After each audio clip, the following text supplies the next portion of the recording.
오늘 민수기 14장을 보면은 1절에서 앞서 13장에서 12명의 정탐꾼들이 보고를 하고 또 그 보고를 들은 이스라엘 온 백성들이 일제히 소리 지르며 밤새도록 통곡하는 모습을 보게 됩니다. 바로 10명의 정탐꾼들이 했던 부정적인 생각과 말들로 인해서 온 이스라엘 백성들이 탄식하며 통곡을 했던 것이죠. 이런 부정적인 생각과 말은 어느 곳에서나 심지어 하나님의 언약 백성들 안에서조차 전염성이 큽니다. 그래서 2절에 보면은 그러한 부정적인 생각과 말은 쉽게 원망으로 터져나오게 됩니다. 부정적인 생각과 해석이 바로 그러한 결과들을 낳는 것이죠. 특징이 있습니다.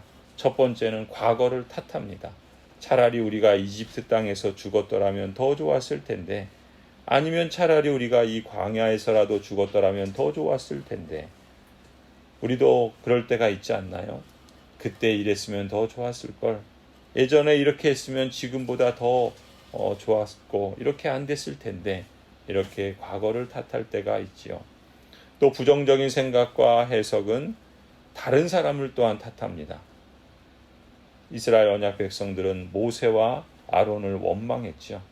그런 것처럼 오늘날도 사람들은 부모를 탓하고 배우자를 탓하고 또 교회를 탓하고 목사를 탓하고 또 직분자들을 탓하고 서로를 탓합니다.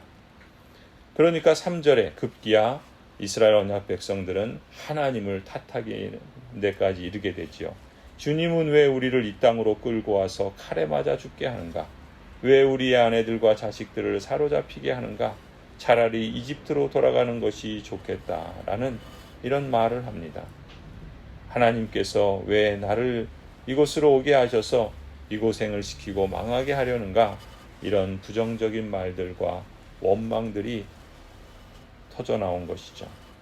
이처럼 부정적인 생각과 말과 그 해석은 원망을 낳고 불평을 낳고 후회의 생각을 낳고 탓하게 만들게 합니다.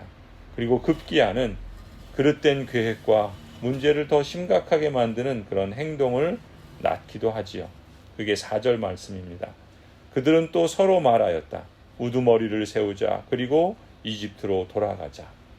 언약 백성들은 모세 말고 다른 사람을 세워서 하나님의 언약을 버리고 이제 하나님의 뜻과는 반대 방향으로 돌아가려고 합니다. 다시 이집트로 돌아가자라고 이런 막말을 합니다. 그러면서 서로 부추기며 말하는 거죠. 하나님을 거스려 행하는 것을 정당화하면서 서로가 악으로 또 망하는 길로 그렇게 서로를 부추깁니다. 이스라엘 언약 백성들이 보여주는 이런 부정적인 모습들, 그것은 바로 부정적인 생각에서 또 상황에 대한 부정적인 해석에서 나오고 그것이 꼬리에 꼬리를 물고 이어졌던 것이죠. 결국 하나님의 뜻과 약속을 거스르는 삶의 결과와 열매를 맺게 됩니다. 그렇다면 우리가 여기서 질문해야 할 것은 무엇이겠습니까? 어떻게 하면 이런 저항을 극복할 수 있겠는가? 어떻게 하면 이런 어려운 상황들을 이기고 변화와 성장의 길을 실감해 나아갈 수 있겠는가? 이렇게 물어야 하겠죠. 어제도 말씀드린 것처럼 저항을 이기고 극복하는 힘은 내 안에서 찾을 수 없습니다. 그 힘과 능력은 오직 하나님의 약속의 말씀과 그 신실함에서 옵니다.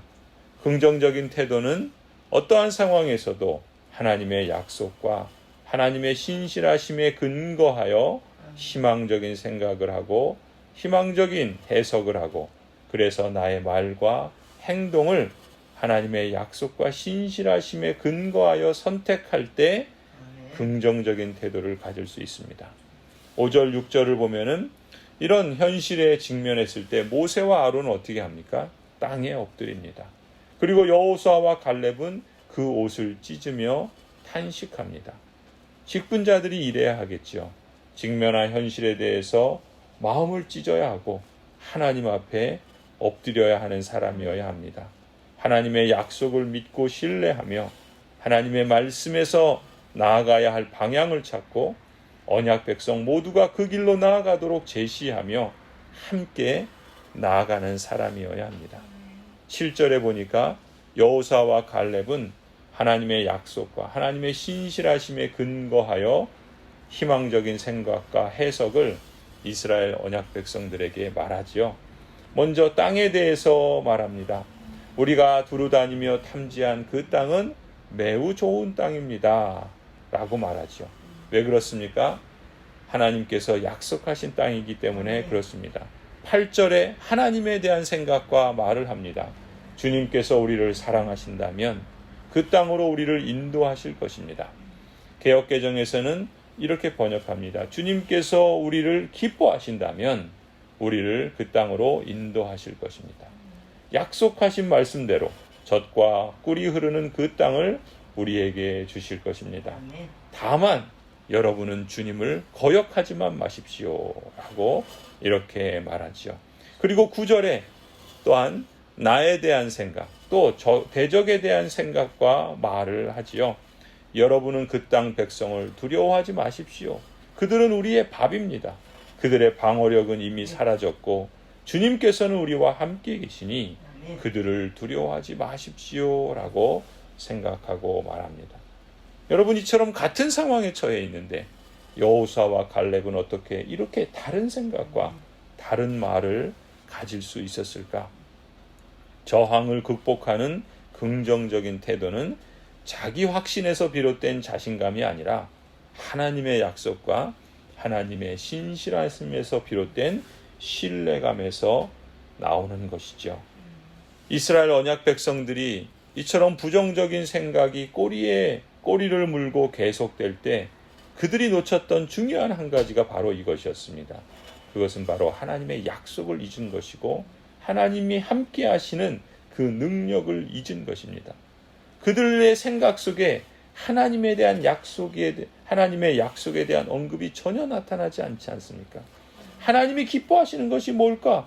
물은 적이 있습니까? 같은 상황에 처해 있더라도 그와는 반대로 긍정적인 생각과 말은 끊임없이 하나님과 연관시켜서 상황을 해석하려고 합니다. 하나님이 보시는 눈으로 우리 자신을 보고 나를 보려고 합니다. 하나님의 약속을 되새겨보고 하나님을 신뢰하는 방향으로 나아가려고 힘쓴단 말이죠. 하지만 부정적인 생각과 말은 현실을 하나님과 연결시키지 않습니다. 세상의 눈으로 보고 세상의 잣대로 자신을 평가하고 하나님의 약속을 잊고 하나님을 신뢰하지 못하는 데서 바로 이런 차이가 드러나는 것이죠. 성도 여러분, 저항을 극복하는 긍정적인 태도는 성공과 실패를 우리 자신이 조절할 수 있다고 생각하지 않습니다. 9절을 보세요. 다만 여러분은 주님을 거역하지만 마십시오. 여러분은 그 땅 백성을 두려워하지 마십시오. 그들은 우리의 밥입니다. 그들의 방어력은 사라졌습니다. 주님께서 우리와 함께 계시니 그들을 두려워하지 마십시오.